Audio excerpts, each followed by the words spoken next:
Hey guys, good morning, welcome back to my blog. তো এখন থেকে আমি ব্লগটা স্টার্ট করছি। বেসিক্যালি আমার শরীরটা একদম ভালো নেই, আমার জ্বর এসছে, প্রচণ্ড গলা ব্যথা, তাই গলাটা ভেঙে গেছে, তো সেটাকে ইগনোর করো। তো এখন জাস্ট আমি বসেছিলাম আর ওয়েট করছিলাম যে খাবার খাবো, খিদে পেয়ে গেছিলো। বরের জন্য ওয়েট করছিলাম, কিন্তু বরের আসতে লেট হবে, তাই বর বললো তুমি খেয়ে নাও। তো লাঞ্চে ছিল হলো ভেটকি মাছের আলু দিয়ে ঝোল আর লাউ চিংড়ি। লাউ চিংড়ি আমার খুব ফেভারিট একটা ডিশ, মানে লাউ আর পেঁপে খেতে আমি খুবই ভালোবাসি। আমার মতো কারা কারা আছো জানিও। আর বর আমার জন্য হঠাৎ করে সারপ্রাইজই বলা যায়, ও তো আমাকে এরকম সারপ্রাইজ দিতেই থাকে। তো বেসিক্যালি আমি এই আইসক্রিম প্রেগনেন্সিতে আমি যদি কিছু খেতে সব থেকে বেশি ভালোবাসি তাহলে হলো এই অরেঞ্জ স্টিকগুলো। এগুলো আমার খুবই ভালো লাগে, তাই একটা পুরো বক্স ধরে বর নিয়ে এসছে। তো সেটা থেকে আমি খুব আনন্দ পেয়ে গেছি যে বক্স ধরে আইসক্রিম নিয়ে এসছে। আমি প্রত্যেক দিনই খাই, এখন হয়তো কদিন খেতে পারবো না, কারণ গলা প্রচণ্ড ভেঙে গেছে, গলা ব্যথা, কী করে যে ঠান্ডাটা লেগে গেল ঠিক বুঝতে পারলাম না। যাই হোক, কী করা যাবে, ঠিক হয়ে যাবে হয়তো। আর নিয়ে এসছে দুটো কুর্তি আমার জন্য কিনে, কারণ আগের কোনো জামা কাপড়ই আমার ঠিকঠাকভাবে ফিট আসছে না, তাই এই দুটো নিয়ে এসছে আমার জন্য। আর এটা এখনও পরতে পারি, বা আমার সামনে বার্থডে আছে, তো বার্থডেতেও পরতে পারি। তার মধ্যে গ্রিন কালারেরটা বলছিল যে তুমি জন্মদিনে পরো, এটা খুবই সুন্দর দেখতে। তো এই দুটো। আরেকটা মেন অ্যাট্রাকশান যেটা যেটা আমি একদমই এক্সপেক্ট করিনি, সেটা হলো বেসিক্যালি কারা কারা আমার মতো চকলেট লাভার আছো জানিও তো কমেন্ট করে। আমার চকলেট খেতে খুব ভালো লাগে, মানে সব চকলেট না, কিছু কিছু চকলেট, যেরকম কিটক্যাট, 5 স্টার, মিল্কি বার, এগুলো খেতে আমার অনেক বেশি ভালো লাগে। আগে ছোটোবেলা অনেক মিল্কি বার খেতাম, আর মানে একটু দুধ দুধ মতো গন্ধ বেরোতো না, বেশ ভালো লাগতো মিল্কি বারটা খেতে।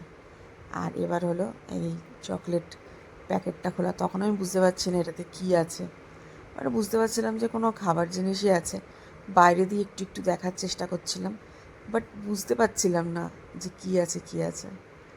তারপর বরকে জিজ্ঞাসা করছিলাম, বলো না গো কী আছে ভেতরে। ও তো কিছুতেই বলছিল না, হেবি রাগ উঠছিল আমার। আর প্যাকেটে যে লক করে দেয় না এটা, আমি ওকে বললাম যে যাও রান্নাঘরে কাঁচি আছে, দিয়ে কেটে নাও। ও বলছে না, হাত দিয়েই কাটবো, হাত দিয়েই খুলবো আমি, এটা খুলে যাবে, এটা খুলে যাবে। আমার তো আর অত পেশেন্সটা, আমার লেভেলটা একটুখানি কম, আমি অত মানে ওয়েট করতে পারি না। ভয়েস দিচ্ছি এখন, গলা পুরো জ্বলে যাচ্ছে, একটু ভাঙা ভাঙা গলায় ভয়েসটা হবে, হ্যাঁ প্লিজ কিছু তোমরা মাইন্ড করো না, একটু অ্যাডজাস্ট করে নিও। আমি ওষুধ খাচ্ছি, আশা করি আর 2 দিনের মধ্যে ঠিক হয়ে যাবে। তো এই সমস্ত করতে করতে ফাইনালি খোলা গেছে প্যাকেট। এবার প্যাকেট থেকে বেরোবে হলো আমার প্রিয় খাবার চকলেট, যেটা আমি এখন সবসময় মোটামুটি খাই, এই যে 5 স্টার, কিটক্যাট আর মিল্কি বার। তার মধ্যে সব থেকে যদি পছন্দের কিছু খাবার, মানে পছন্দের চকলেট হয়, তাহলে সেটা ডেফিনেটলি 5 স্টার। 5 স্টার শুধু প্রেগনেন্সির জন্য না, 5 স্টার খেতে আমি এমনি ছোটোবেলা থেকে অনেক ভালোবাসি।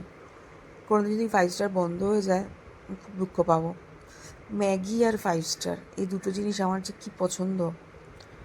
তো বর বর বলছে যে দোকানদার নাকি বলেছে যে আইসক্রিমটা শেষ হওয়ার আগে আগে আগে বলবেন, তাহলে এরকম পেটি আপনার জন্য ধরে রেখে দেবো। তারপর আমি একটু শুয়ে পড়েছিলাম।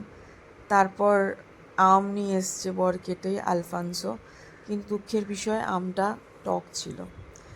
এত টাকা কিলো দিয়ে আম এনে যদি টক হয়, সেটা খুবই দুঃখজনক। আমি বারবার করে বলছিলাম যে আমটা নিও না, এখন আমের সিজন, একটু টাইম লাগবে আর একটু মিষ্টি হতে আর পাকতে। প্রচণ্ড টক, আর হেবি রাগও উঠছিলো, এতগুলো টাকা দিয়ে আম কিনে নিয়ে এসছে।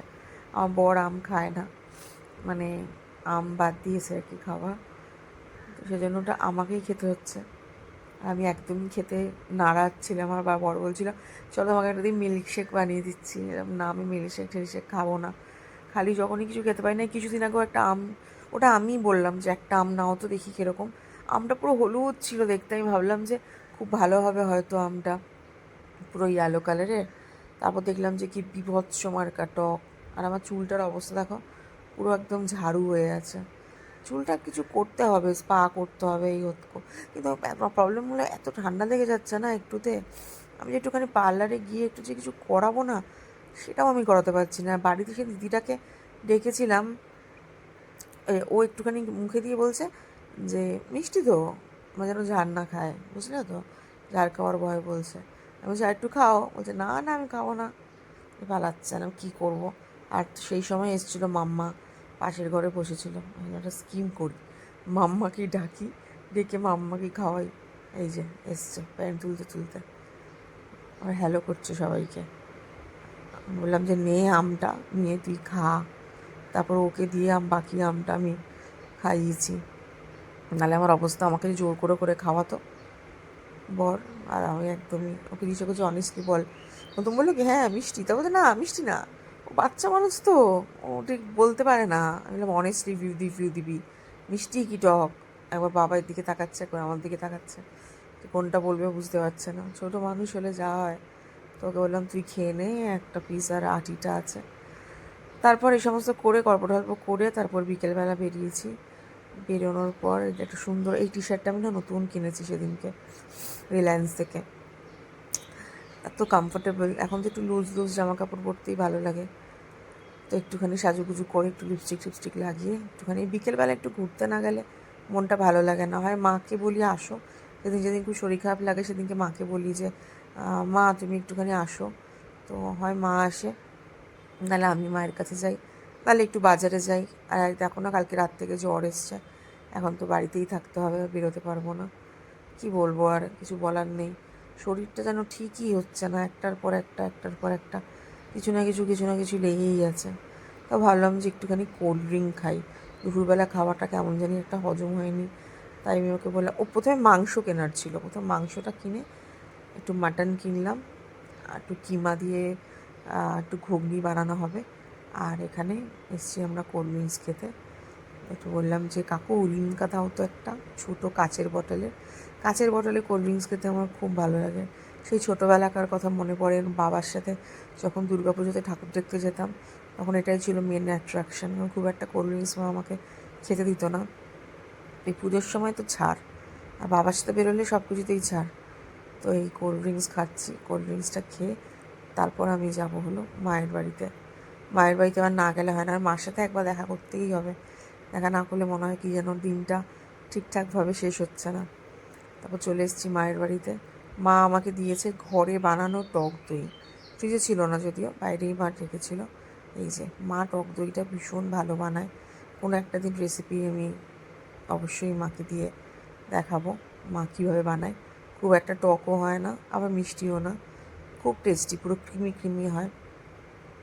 তারপর মায়ের বাড়ি থেকে ফুল কেনার ছিল ঠাকুরের, তারপর ফুল কিনে আমরা বাড়ি চলে গেছিলাম। তো এটাই ছিল আজকের একটা ছোট্ট মিনি ব্লগ। যদি তোমাদের ভালো লেগে থাকে তাহলে এইভাবে আমাকে একটু সাপোর্ট করো, একটুখানি লাইক করে দিও, শেয়ার করে দিও, আর একটু ফলো করে দিও। সবাই খুব খুব খুব ভালো থেকো। এই গরমের সময় বেশি করে জল খেও, টক দই খেও। আর তোমরা কীভাবে গরম কাটাচ্ছ সেটা অবশ্যই পারলে কমেন্ট বক্সে আমাকে জানিও। সবাই ভালো থেকো, টাটা।